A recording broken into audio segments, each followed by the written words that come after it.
Muy buenas compañeros y doctor. El día de hoy vamos a exponer lo que es hematopoiesis y citometría hemática. Bueno, para poder entender la definición de hematopoiesis tenemos que entender que viene de los sufijos hemato, que significa sangre, y poiesis, que es la formación. Entonces, hematopoiesis es un proceso biológico que da lugar a la formación de células sanguíneas en las tres líneas celulares primordiales que conocemos, que es la línea roja, la línea blanca y la línea plaquetaria. Pero ¿dónde se realiza realmente todo este proceso de hematopoiesis? Bueno, esto es gracias a la médula ósea, que es el lugar de generación de células sanguíneas circulantes maduras, incluidos los eritrocitos, los granulocitos y los monocitos. También hay que mencionar que la médula ósea permite la maduración de los linfocitos B. Hay que aclarar que la médula roja que se encuentra en estos huesos consta de una estructura reticular espingoforme, localizada entre las trabéculas óseas largas, y los espacios de estas estructuras contienen una red de sinusoides llenos de sangre recubiertos de células endoteliales unidas. A esta membrana basal discontinua, fuera de los sinoides, hay un grupo de precursores de células sanguíneas en varios estadios de desarrollo, así como adipocitos. En prácticamente lo que les acabo de mencionar es el microambiente, que es el ambiente, podemos decir que es el ambiente en el cual diferentes elementos le proporcionan a la médula ósea o a las células progenitoras elementos para que puedan seguir produciendo nuevas células primordialmente. Algo que tenemos que tener en cuenta es que la hematopoiesis se da desde un momento fetal o un momento embrionario. Todo este proceso se inicia desde el saco vitelino, alrededor de la segunda semana de gestación, que la conocemos como fase mesobrástica, y continúa alrededor de la quinta semana en el hígado y posteriormente en el vaso. Son estos dos los que toman esta función y son los responsables de la hematopoiesis en el segundo trimestre del embarazo. Que la conocemos como la fase hepática o la fase esplénica. La médula ósea inicia la producción sanguínea a partir del cuarto mes y continúa su función durante toda la vida de la persona, que esto lo conocemos como fase mieloide primordialmente. Ya en el nacimiento, la hematopoiesis tiene lugar en los huesos de todo el esqueleto, pero cada vez que se restringe más. Esto es porque como se crece, ciertos huesos van a cumplir nada más la función de hematopoiesis. Primordialmente estos huesos van a ser el esternón, las vértebras, los huesos ilíacos y las costillas, y solo en condiciones patológicas el hígado y el vaso puedan recuperar su función hematopoyética después del nacimiento, y es por eso que hay que tener muy en cuenta estas características. Algo que hay que tener en cuenta es que existen compartimentos en la formación celular, y esto, entendiendo de esta perspectiva, las células que dan origen a las células sanguíneas se dividen en varios compartimentos. Primordialmente tenemos el compartimento donde se encuentran las células troncales hematopoyéticas, también conocidas como CTH, o también llamadas células madre o cell master, las cuales son capaces de autorrenovarse y son multipotenciales, o sea que tienen la capacidad de diferenciarse en cualquier linaje sanguíneo. Sus marcadores de superficie son primordialmente el CD34, CD133 y CD90 y carecen de marcadores específicos de linaje. Después tenemos el otro compartimento, que son las células progenitoras hematopoyéticas, o también conocidas como CPH, las cuales no pueden autorrenovarse, pero conservan la capacidad de proliferar y pueden diferenciarse en diferentes linajes. Primordialmente esto se le conoce como multipotencial.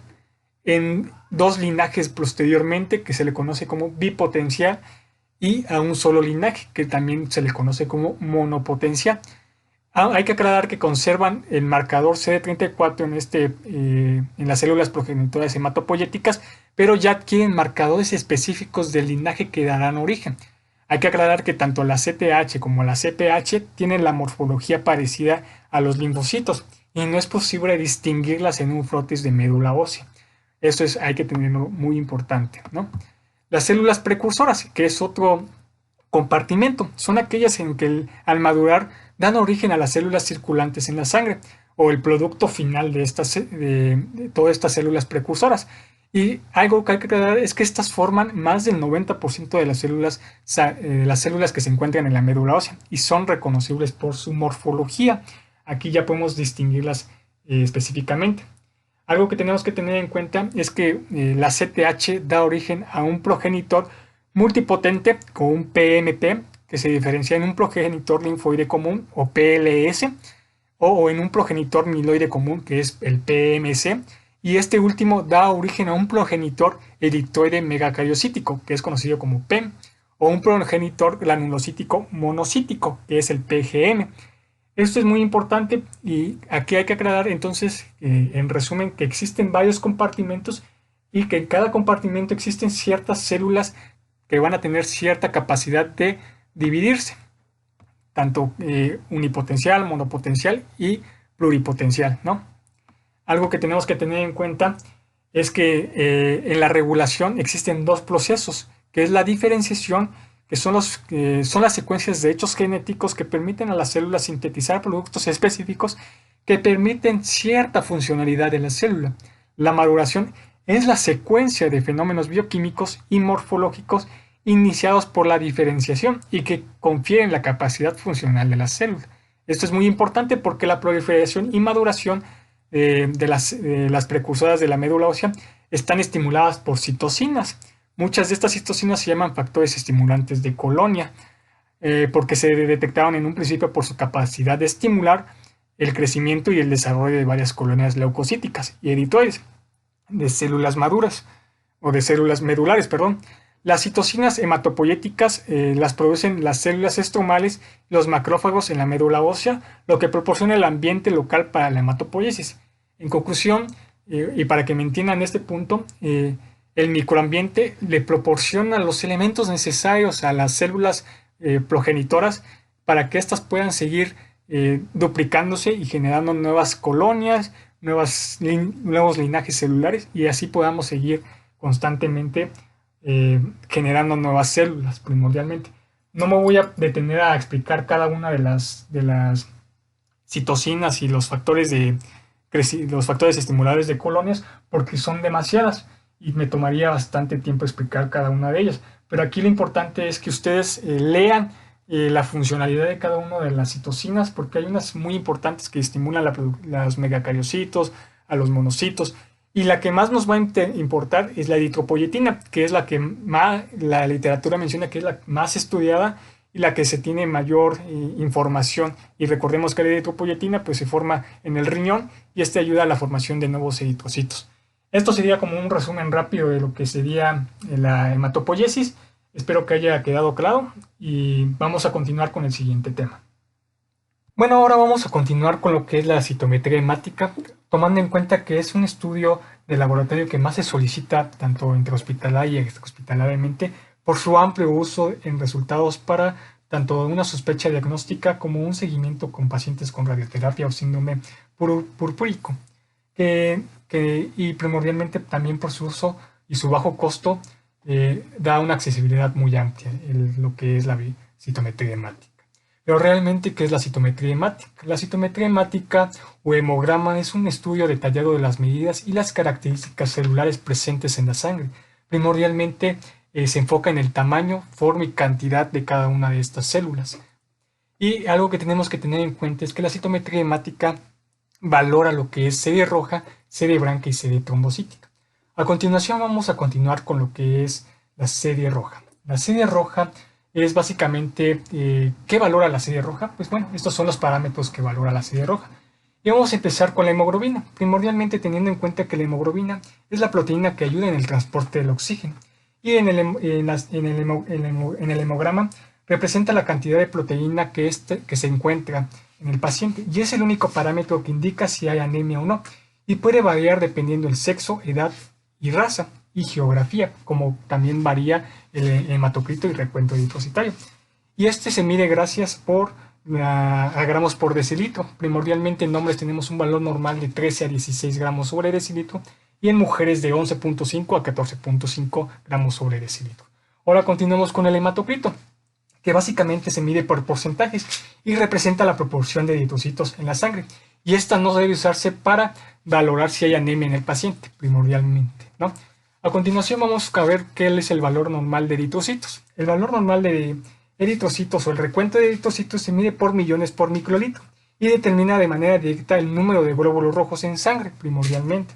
Esto ya se hace con aparatos. Anteriormente se hacía con estos aparatos que se muestran en la imagen, que para aquellos que son químicos, pues van a saber qué es.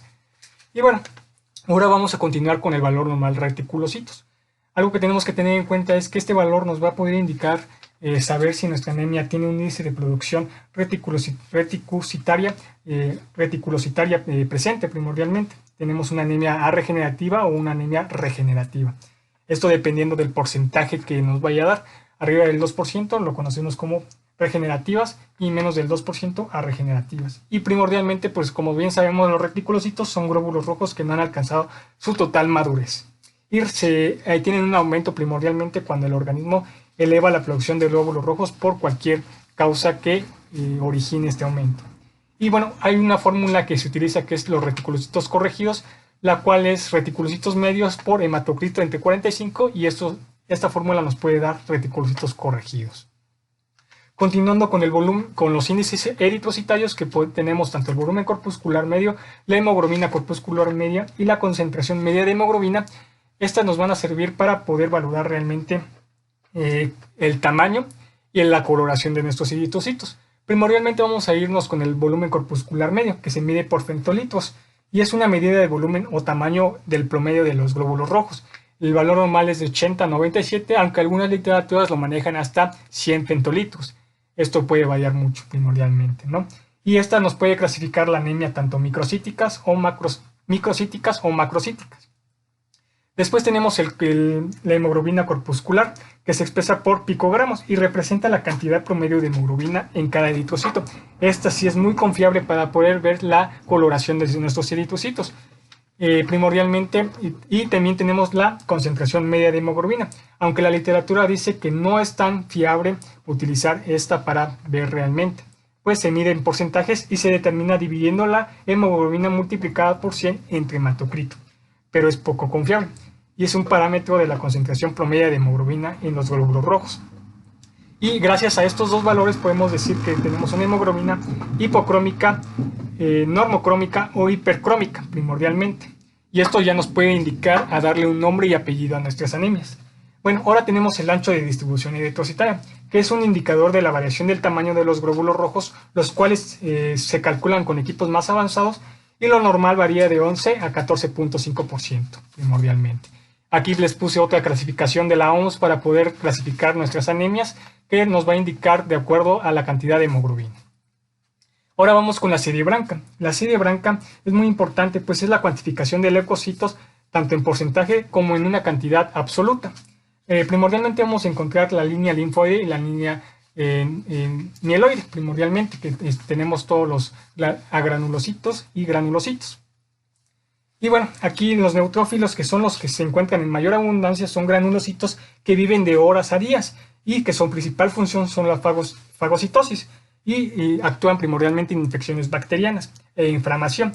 Cuando hay una disminución de estas células tenemos neutropenia y cuando hay un aumento es neutrofilia. Los linfocitos que son agranulocitos y conocemos los linfocitos B, T y NK, que viven de hasta 20 años aproximadamente, actúan en la respuesta inmune adaptativa y cuando hay una disminución lo conocemos como linfopenia y cuando hay un aumento es linfocitosis.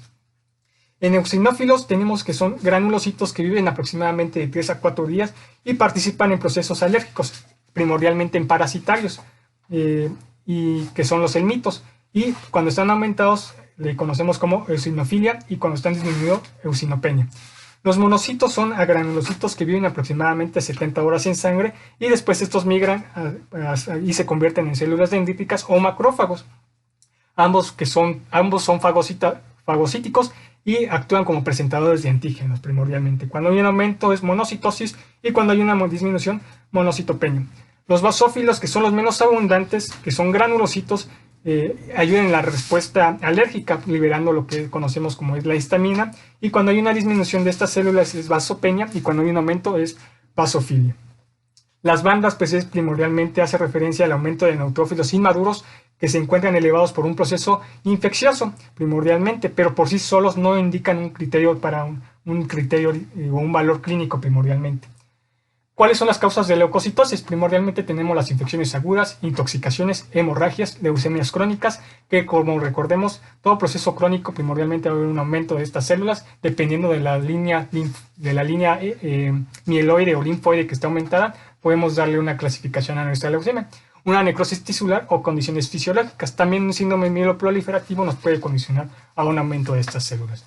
¿Cuál es la causa de leucopenia? Tenemos toxicidad por fármacos, infecciones graves, aplasia medular y enfermedad autoinmune, o incluso insuficiencia medular, o un síndrome mielodisplásico que nos puede condicionar a disminución de estas células. También las leucemias agudas, independientemente de la etiología, recordemos que como hay una infiltración blástica, hay una disminución de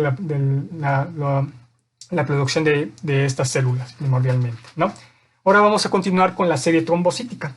Recordando que son fragmentos celulares que desempeñan un papel en la homeostasis y provienen primordialmente de lo que es los megacariocitos, y que valora la serie trombocítica, números de plaquetas, volúmenes plaquetario medio y morfología de las plaquetas.